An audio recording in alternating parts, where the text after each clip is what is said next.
আপনাদের কাউকে কি আপনাদের স্বামী জোর করে কি কিছু কেনাকাটা করে দেয়? না আপনারা নিজে থেকে চায় নেন? অবশ্যই এটা কমেন্টে জানায় যাবেন। কিন্তু আমি হচ্ছে অন্যান্য সাধারণ মেয়ের থেকে একটু আলাদা। আমি স্বর্ণের জিনিস ছাড়া আমার কোনো আবদার থাকে না তার কাছে। হয়তোবা বলবেন অনেক টাকা দাম, ওইটা তো চাইয়েই নিতে হবে, কিন্তু হ্যাঁ, ওইটা শুধু আমি প্রকাশ করি যে এই জিনিসটা আমার এখনো হইলে হইতো, এটা প্রকাশ করি। কিন্তু এছাড়াও আমার পরনের ড্রেস, আমার হচ্ছে জুতা, আমার প্রয়োজনীয় কোনো কিছু জিনিস আমাকে চাইতে হয় না, বিশ্বাস করেন। আমি শুধু বলবো যে এই জিনিসটা শেষ হয়ে গেছে, বা এই জিনিসটা ছিঁড়ে গেছে, এই জিনিসটা নষ্ট হয়ে গেছে, সে কখন কিভাবে কিনে দিবে, বা প্রয়োজন ছাড়াও ঠিক উনি ওইটাই করে। তো গতকাল শুক্রবার ছিল, জানি না এই ভিডিওটা কবে ছাড়তে পারবো, শিডিউল অনুযায়ী কাজ করি। তো সেখানে গিয়ে বাটা শোরুম থেকে 3 মায়ের ছেলের জন্য 3 জোড়া জুতা এবং আমার বেডশিট নষ্ট হয়ে গেছে অলরেডি। আপনারা হচ্ছে বা মাঝে মাঝে হয়তো বা ভিডিওতে দেখেন, যদিও ওঠানোর একটা আছে, কিন্তু যেহেতু দুইটা রুমের জন্য 2টা চাদর তো লাগেই।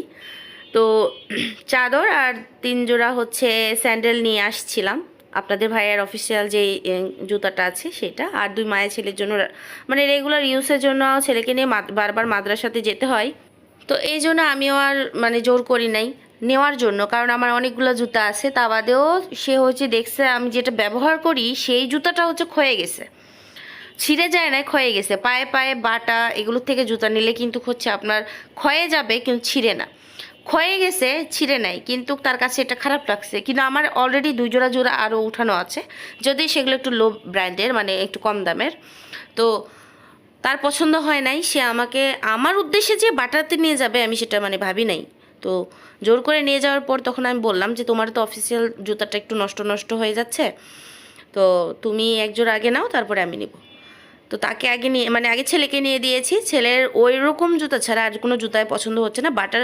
বাটার শোরুমের জুতা খুব একটা হচ্ছে মানে ইয়ে হয় না, ডিজাইন বা হচ্ছে অন্যান্য সৌন্দর্য অত লাগে না, তারা টেকসই হয়, কিন্তু হচ্ছে সৌন্দর্য অত লাগে না।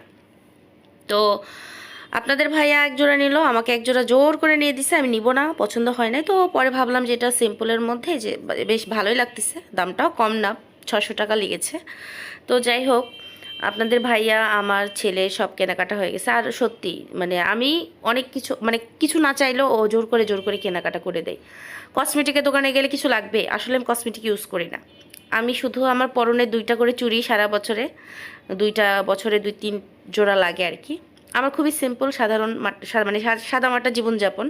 এতে করে স্বর্ণের যে বিষয়টা বললাম, স্বর্ণটা আমি কিনে রাখি আমার সেভিংসের জন্য। যখন একটু হাতে টাকা পাই বা যখন একটু দেখি যে সে কিনে দিতে পারবে, তখন ওই একটা আবদার করি, যদি পারো আমাকে একটা এইটা কিনে দিও।